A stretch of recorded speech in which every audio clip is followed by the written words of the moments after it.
അപ്പോൾ സാറേ, നമ്മുടെ മഞ്ചേശ്വരം എല്ലാം കൊണ്ടും ശ്രദ്ധേയമായ ഒരു മണ്ഡലമാണ്. സുരേന്ദ്രൻ്റെ സാന്നിധ്യം. സുരേന്ദ്രൻ ഏതാണ്ട് 3 പ്രാവശ്യമായിട്ട് കപ്പിനും ചുണ്ടിനും ഇടയിൽ എന്ന് പറഞ്ഞ പോലെ തോറ്റുപോകുന്ന സാഹചര്യം. ഇത്തവണ വിജയിക്കും എന്നുള്ള പ്രതീക്ഷയിൽ മത്സരിക്കുന്നു. കേരളത്തിൽ നിയമം കഴിഞ്ഞാൽ ശ്രദ്ധയോടെ കൂടി നോക്കുന്ന ഒരു മണ്ഡലമാണ് മഞ്ചേശ്വരം. മഞ്ചേശ്വരത്തെ സ്ഥിതി പലരും ഇത്തവണ അനുകൂലമാണെന്ന് പറയുന്നുണ്ട്. ഇപ്പോൾ ചില കാര്യങ്ങൾ കേൾക്കുന്നത് SDP അവിടെ ഒരു സ്ഥാനാർത്ഥിയായി നിർത്തിയിരുന്നു. അഷ്റഫ് അവരുടെ ജില്ലാ കൗൺസിൽ അംഗമാണ്, ജില്ലാ കമ്മിറ്റി അംഗമാണ്. അപ്പോൾ അദ്ദേഹം സ്ഥാനാർത്ഥിത്വം ഇപ്പോൾ പിൻവലിക്കണം എന്ന് പറഞ്ഞുകൊണ്ട് അവരുടെ സംസ്ഥാന കമ്മിറ്റി തന്നെ നിർദ്ദേശം നൽകിയിരിക്കുന്നു. അത് ലീഗിൻ്റെയൊക്കെ പ്രേരണ കൊണ്ടാണ് എന്നറിയുന്നു. അപ്പോൾ അവിടെ ഒരുപാട് പൊട്ടിത്തെറികൾ നടക്കുന്നു. അഷ്റഫ് പാർട്ടിയിൽ നിന്ന് രാജിവെച്ചിരിക്കുന്നു. അപ്പോൾ SDP ഒരു വിഭാഗം ലോക്കൽ പാർട്ടികളിലെ ജനങ്ങൾ തന്നെ ആകെ തിരിഞ്ഞു നിൽക്കുകയാണ്. UDF വിശ്വസിക്കാൻ കൊള്ളില്ല. UDF വഞ്ചകന്മാരാണ്. BJPക്ക് ഒപ്പം നിന്ന് പല വാർഡുകളിലും കോൺഗ്രസിനെ വിജയിപ്പിക്കാൻ വേണ്ടിയും BJPയെ വിജയിപ്പിക്കാൻ വേണ്ടി പരസ്പരം കളിച്ചവരാണ് എന്നൊക്കെ പറയുകയാണ്.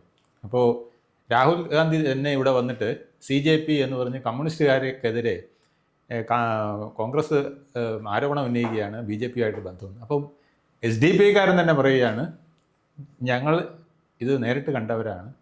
ഈ കാസർഗോഡ് പലവിധ അഡ്ജസ്റ്റ്മെൻറ്റുകളും BJPയും കോൺഗ്രസും തമ്മിൽ നടന്നിട്ടുണ്ട്. അതിൽ BJPക്ക് പലപ്പോഴും വോട്ട് മറിച്ചു കൊടുക്കുന്ന പണിയാണ് കോൺഗ്രസ് ചെയ്തിട്ടുള്ളത്. അതുകൊണ്ട് ഞങ്ങൾ ആണ് ഇവിടെ സ്ഥാനാർത്ഥി നിർത്താൻ തീരുമാനിച്ചത് എന്ന് പറഞ്ഞുകൊണ്ട് അഷ്റഫ് പൊട്ടിത്തെറിച്ചിരിക്കുന്നു. അഷ്റഫിൻ്റെ അനുയായികൾ പൊട്ടിത്തെറിച്ചിരിക്കുന്നു. ആകെ പ്രശ്നമായിരിക്കുന്നുണ്ട് സാർ. എന്താണ് അതിൻ്റെ കഥ എന്ന് സാറിന്?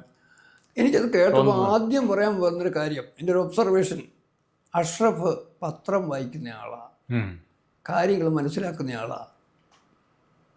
കോൺഗ്രസ് ആണെങ്കിലും അഷ്റഫ് അത് പറഞ്ഞിട്ടുണ്ടെങ്കിൽ പോലും കമ്മ്യൂണിസ്റ്റ് പാർട്ടി ആണെങ്കിലും രാഷ്ട്രീയമായിട്ട് അവർക്ക് നേട്ടം ഉണ്ടാകുന്ന സാഹചര്യത്തിൽ അവർ മുസ്ലിങ്ങളെ കൂട്ടുപിടിക്കും, ഹിന്ദുവിനെതിരെ നിൽക്കും.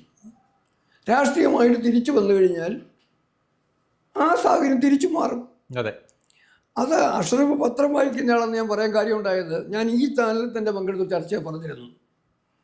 ഗുജറാത്തിലെ നിയമസഭയിൽ രാജമാതാ ബിൽ എന്ന് പറഞ്ഞൊരു ബില്ല് അവതരിപ്പിച്ചിരിക്കുകയാണ്. കോൺഗ്രസിൻ്റെ GPCC പ്രസിഡന്റ് അമിത് ചാവ്ഡെ എന്നാണ് അദ്ദേഹത്തിൻ്റെ പേര്. അതൊരു വാർത്ത. ഈ രാജമാത ആരെന്നറിയോ? രാജമാത സോണിയല്ല, ഗോമാതാവിന്, പശുവിന് മാതാവിൻ്റെ ശ്രേണി കൊടുക്കണമെന്ന് ആവശ്യപ്പെട്ടുകൊണ്ട് പശു സംരക്ഷണത്തിന് വേണ്ടി, ആവർത്തിച്ച് പറയാം, പശുവിനെ സംരക്ഷിക്കാൻ വേണ്ടി ഗുജറാത്തിൽ ബില്ല് കൊണ്ടുവന്നിരിക്കുകയാണ്. ഇവിടുത്തെ ചാണക സംഖ്യ എന്ന് വിളിക്കുന്നവരൊക്കെ തൊട്ടടുത്ത ദിവസം തൊട്ടടുത്ത ദിവസം വേറെന്ന് വന്നിരിക്കുന്നു. പല ശങ്കരാചാര്യന്മാരുടെ കൂട്ടത്തിലൊരു ശങ്കരാചാര്യരുണ്ടല്ലോ ഉത്തർപ്രദേശിലെ, അവിമുക്താനന്ദ. അദ്ദേഹം രാഹുൽ ഗാന്ധിയെ ഹിന്ദുത്വത്തിൽ നിന്ന് പുറത്തിറക്കിയെങ്കിൽ പോലും ഇപ്പം രാഹുൽ ഗാന്ധിയൊക്കെ അദ്ദേഹം യോഗി ആദിത്യനാഥിനെ എതിർക്കുന്നതിൻ്റെ പേരിൽ രാഹുലും കോൺഗ്രസ്സുകാരും കൂടെ ചേർന്ന് ശങ്കരാനന്ദയാണെന്നുള്ള അദ്ദേഹത്തിൻ്റെ നിയോഗത്തിന് പോലും, അദ്ദേഹത്തിൻ്റെ സ്ഥാനം ലഭിച്ചത് പോലും കോടതിയിൽ ഇപ്പം സബ്ജക്റ്റ് ടു കോർട്ട് ഡിസിഷനാണ്. പക്ഷേ കോൺഗ്രസ്സുകാരുടെ സ്വന്തം സ്വാമിയാണ്. ഈ കോൺഗ്രസ്സുകാരുടെ സ്വന്തം സ്വാമി പറഞ്ഞിരിക്കുന്നത് 2,10,000 പേരെ, ഈ അടുത്ത ദിവസം വാർത്തയാണ്, ഇന്ത്യൻ എക്സ്പ്രസിലുണ്ടായിരുന്നു, വോളണ്ടിയർമാരാക്കിക്കൊണ്ട് ഗോ സംരക്ഷണത്തിന് വേണ്ടി ഞാൻ ഒരു സേന ഉണ്ടാക്കാൻ പോകുന്ന പറഞ്ഞു. അപ്പോൾ എന്ന് പറഞ്ഞ വേറൊന്നുമല്ല, അതുപോലെ നമ്മൾ കണ്ട കാര്യമല്ല. അത് ഞാൻ പറയാൻ കാര്യം സാറേ, നോർത്ത് ഇന്ത്യയിൽ ഇതൊക്കെ സ്വാഭാവികമാണ്. നോർത്ത് ഇന്ത്യയിൽ എന്ന് പറഞ്ഞാൽ ഈ കോൺഗ്രസ് ചെയ്യുന്നത് താമരയ്ക്ക് വളം എന്ന ഒരു തിയറി നമ്മൾ കുറേ നാളുകൊണ്ട് പഠിച്ചിട്ടുള്ളതാണ്. ഒന്നുകിൽ കോൺഗ്രസ്സിലുള്ള പ്രമുഖരാണെങ്കിൽ അവരെ പിടിച്ച് നേതാവാക്കും, ഇല്ലാത്തവനെ അതിൻ്റെ വളമാക്കി അവരുപയോഗിച്ചുകൊണ്ടിരിക്കുകയാണ്. അങ്ങനെയാണ് ഈ സംസ്ഥാനങ്ങൾ മുഴുവൻ, നോർത്ത് ഇന്ത്യയിലെ സംസ്ഥാനങ്ങൾ മാത്രമല്ല, വടക്ക് കിഴക്കൻ സംസ്ഥാനം, ആസാം ഉൾപ്പെടെ നമ്മൾ കണ്ടതാണല്ലോ. അപ്പോൾ ആ ഒരു ശൈലി അവിടെയുണ്ട്. പക്ഷേ കേരളത്തിൽ ഇത് ഞെട്ടലുണ്ടാവും. അതാണ് ഞാൻ പറഞ്ഞതല്ല. അവിടെ അങ്ങനെയാണെങ്കിൽ ഇവിടെ എന്തുകൊണ്ടായിക്കൂടാ? ഇവിടെ എങ്ങനെയാണെന്ന് സംശയം അഷ്റഫിൻ്റെ മനസ്സിലുണ്ടായിരിക്കുന്നു. കാരണം കേരളത്തിലും ചരിത്രമുണ്ട്. അവസരം അനുകൂലമായിട്ട് മാറിക്കഴിഞ്ഞാൽ ഞങ്ങൾക്ക് രാഷ്ട്രീയമായ മുതലെടുപ്പിന് അനുകൂലം മുസ്ലിമിനെ എതിർക്കുകയും തകർക്കുകയും ചതിക്കുകയും ചെയ്യുന്നതാണെന്ന് തോന്നുകയാണെങ്കിൽ കോൺഗ്രസ്സുകാരനും കമ്മ്യൂണിസ്റ്റുകാരനും അങ്ങനെ ചെയ്യുന്നതിന് ഉള്ള അവസരം നഷ്ടപ്പെടുത്തുകയില്ല എന്നുള്ള രാഷ്ട്രീയ തിരിച്ചറിവാണ് അഷ്റഫ് സ്വന്തം പാർട്ടിയെ പോലും വെല്ലുവിളിച്ചപ്പോൾ ചെയ്തിരിക്കുന്നത്. എന്താ ചെയ്തത്? പാർട്ടി പറഞ്ഞതനുസരിച്ചു, എന്നാൽ ഞാൻ നോമിനേഷൻ പിൻവലിച്ചു. അതെ, പക്ഷേ പാർട്ടിയുടെ പദവിയിൽ നിന്ന് ജില്ലാ കമ്മിറ്റി അംഗമാണെന്ന് തോന്നുന്നു, അതെ, അതിൽ നിന്നും അദ്ദേഹം മാറി മാറിയിരിക്കുന്നു. ഉയർന്നു വരുന്ന സാഹചര്യമാണ് നമുക്ക് ചർച്ച ചെയ്യാനുള്ളത്. അങ്ങയുടെ പുതിയ സാഹചര്യത്തിൽ ഈ പുതിയ സാഹചര്യത്തിൽ എനിക്ക് മനസ്സിലാകുന്നത് ഇപ്പോൾ അവിടെ ഈ പൊട്ടിത്തെറി SDP മാത്രമല്ല കോൺഗ്രസ്സിലെ ഒരു വിഭാഗവും ഇതേ കൂട്ട് ചിന്തിക്കുന്നുണ്ട് എന്നുള്ളതാണ്.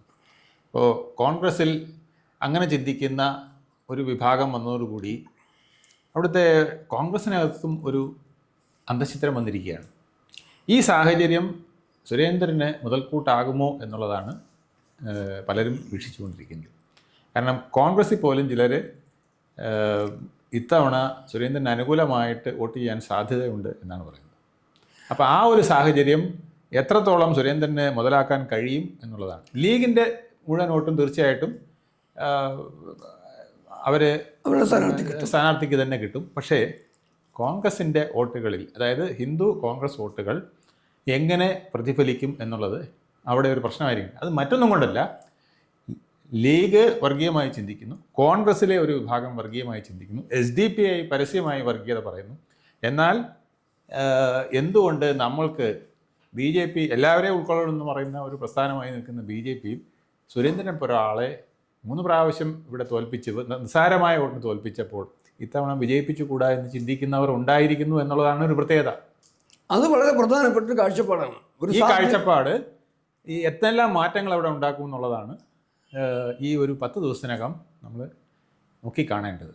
ഇത് അനുകൂലമാക്കി സുരേന്ദ്രന് മാറ്റാനും BJPക്ക് മാറ്റാനും കഴിഞ്ഞാൽ സുരേന്ദ്രൻ ഇത്തവണ വിജയം സുനിശ്ചിതമാകും എന്നുള്ളതാണ്.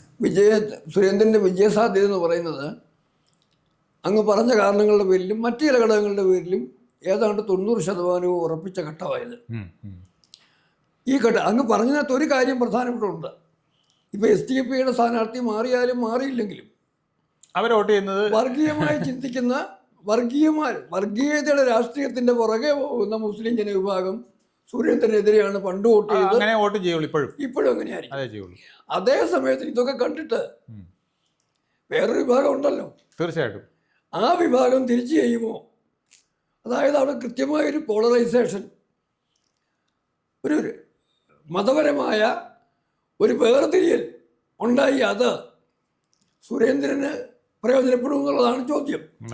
അവിടെ എനിക്ക് പറയാനുള്ളത്, മതപരമായ വേർതിരിയൽ അല്ലെങ്കിൽ പോലും അതിനെ കൃത്യമായി ദേശീയതയോടുള്ള പ്രതിബദ്ധമായിട്ട് കണ്ടാൽ പോലും ഒരു വർഗീയ രാഷ്ട്രീയം ഉയർത്തുകയും അവരുടെ പിന്തുണയുടെ മേലിൽ തങ്ങളുടെ രാഷ്ട്രീയ ഭാഗ്യത്തെ പടുത്തുയർത്താൻ ആഗ്രഹിക്കുകയും ചെയ്യുന്ന സാഹചര്യത്തിൽ എല്ലാവരോടും ഒപ്പം എല്ലാവരുടെയും വികാസം, എല്ലാവരുടെയും പ്രയത്നം, എല്ലാവരുടെയും വിശ്വാസം, സബ്കാ സാത്ത് സബ്കാ വിശ്വാസ് സബ്കാ പ്രയാസ് എന്ന് പറയുന്ന ആ സംവിധാനത്തിലേക്ക് ചിന്തിച്ചാൽ അതായിരിക്കും സകാരാത്മകമായ മാറ്റം. ഒപ്പം തന്നെ ഒരു കാര്യം കൂടെ ഞാൻ എടുത്തു പറയുക, സംഖ്യ എനിക്കറിയാമെങ്കിലും ആ മണ്ഡലത്തിൽ SIR മുഖാന്തരം ഉണ്ടാക്കിയിരിക്കുന്ന 20,000 അടുപ്പിച്ച് വരുന്ന പറഞ്ഞു വോട്ടേഴ്സ് ലിസ്റ്റ് ശുദ്ധീകരണം, അതെ, അതും ഈ പറയുന്ന ഘട്ടത്തിൽ സ്വാഭാവികമായിട്ടും സുരേന്ദ്രൻ അനുകൂലമായിട്ട് കണ്ട കാര്യമാണ്. തിരിച്ചുകൊണ്ട് സാറേ, മുസ്ലിം ലീഗ് കുറേ വോട്ടുകൾ അവിടെ ചേർത്തിട്ടുണ്ട്, കൂട്ടിച്ചേർത്തിട്ടുണ്ട്. അത് നമ്മൾ മറക്കാൻ പാടില്ല. അത് കൂട്ടിച്ചേർക്കൽ എപ്പോഴും ഉണ്ടാവുന്നതാണ്. അതിൽ പലതും പിന്നെ മഞ്ചേശ്വരത്തിന് പുറത്തുനിന്നുള്ളവരെ വരെ അവിടെ കൂട്ടിച്ചേർത്തിട്ടുണ്ട് എന്നിട്ടുണ്ട്. മംഗലാപുരത്തൊക്കെ ഉള്ളവരെ ഇവിടെ താമസക്കാരാക്കി 6 മാസത്തേക്കുള്ളിൽ താമസിക്കുന്നവരാക്കിയൊക്കെ കാണിച്ച് ചേർത്തിട്ടുണ്ട്. എങ്കിലും അതുണ്ട്, അതൊരു പ്രശ്നം അവിടെ ഉണ്ട്. എങ്കിലും വോട്ടേഴ്സിന്റെ ശുദ്ധീകരണം ഒരു എക്സ്റ്റെൻഡ് വരെ നമ്മൾ ഓർക്കണം. 95 സീറ്റിനും അല്ല, ആ ഒരു കാലഘട്ടം മാറി. 700 വോട്ടിന്റെ ഒക്കെ ഡിഫറൻസ് ജയിച്ച സ്ഥലമാണ്. അതെ അതെ. അതുകൊണ്ട് മഞ്ചേശ്വരം എനിക്ക് തോന്നുന്നത് കൃത്യമായൊരു സന്ദേശം കേരള രാഷ്ട്രീയത്തിൽ നൽകാൻ പോകുന്നു. അതെ അതെ. പിന്നെ ഒപ്പം ചിന്തിക്കേണ്ട വേറെ വിഷയമുണ്ട്. ഉം. ഈ മധ്യപൂർവേഷ്യയിലെ യുദ്ധത്തിൻ്റെ സാഹചര്യത്തിൽ അതെ. അവിടെ നിന്നും പലപ്പോഴും പല ആനുകൂല്യങ്ങൾ നേടിയാണെങ്കിലും വന്ന് വോട്ട് ചെയ്തിട്ട് പോകുന്ന വിഭാഗം, അല്ലെങ്കിൽ അവരുടെ പേരിൽ ചെയ്യപ്പെടുന്ന കള്ളവോട്ടുകൾ, അത് ഇത്തവണ നടക്കില്ല. അതൊക്കെ പ്രതിരോധിക്കാൻ പറ്റിക്കഴിഞ്ഞാൽ ഇത്തവണ പാടാണ്. സുരേന്ദ്രന് അത് വരവ് തന്നെ ബുദ്ധിമുട്ടാണ്. ഒരു തെരഞ്ഞെടുപ്പ് പരാജയമായിട്ട് പോകേണ്ട സാഹചര്യം വരില്ല. വിജയിക്കാൻ തന്നെ അവസരം ഉണ്ടാകും എന്നുള്ളത് കണക്കൂട്ടാം. അതെ. പക്ഷെ എന്തായാലും നമുക്ക് വരുന്ന ദിവസങ്ങളിൽ ജനാധിപത്യ വിശ്വാസികളുടെ സന്ദേശം ഇതൊന്നും ആകരുത്. ജാതിയുടെയോ മതത്തിൻ്റെയോ ഒക്കെ പേരിൽ ആരെയെങ്കിലും അന്ധമായിട്ട് എതിർക്കുകയോ പിന്തുണയ്ക്കുകയോ ചെയ്യുന്നതാവരുത് രാഷ്ട്രീയം. ദേശീയതയ്ക്കും ദേശത്തിൻ്റെ വികസനത്തിനും കേരളത്തിൻ്റെ ആണെങ്കിലും ഭാരതത്തിൻ്റെ ആണെങ്കിലും വികസനത്തിനും വേണ്ടി വോട്ട് ചെയ്യുന്ന ഒരു പക്വതയുള്ള സമീപനം ഉണ്ടാവുകയും അതിനാര് ജയിച്ചാലും ആര് തോറ്റാലും നമുക്ക് പരാതിയില്ല. ആ ഒരു സാഹചര്യം ഉണ്ടാകുമെന്ന് നമുക്ക് ആഗ്രഹിക്കാനേ ഇപ്പോൾ പറ്റുള്ളൂ. എന്തായാലും അത് വരും ഭാവിയിലെങ്കിലും ഉണ്ടാകും. പുതിയ തലമുറ ജെൻസികൾ അതിന് തയ്യാറാവുമെന്ന് വിശ്വസിക്കാം. മഞ്ചേശ്വരത്തെ നീക്കങ്ങൾ ഇനിയും 10 ദിവസമോ 12 ദിവസമുണ്ട്. അപ്പോൾ അതിനകത്ത് എന്തൊക്കെ മാറ്റം വരുമെന്ന് നമുക്ക് ഇനി ഒരിക്കൽ കൂടെ വിശകലനം ചെയ്യാം. നന്ദി, നമസ്കാരം. കൂടുതൽ വാർത്തകളും വിശേഷങ്ങളും നേരിട്ട് ലഭിക്കാൻ ജനങ്ങളിൽ നിന്ന് ജനങ്ങളിലേക്ക് ജനഭൂമി ന്യൂസ് സബ്സ്ക്രൈബ് ചെയ്യൂ. ബെൽ ബട്ടൺ അമർത്താനും മറക്കരുത്.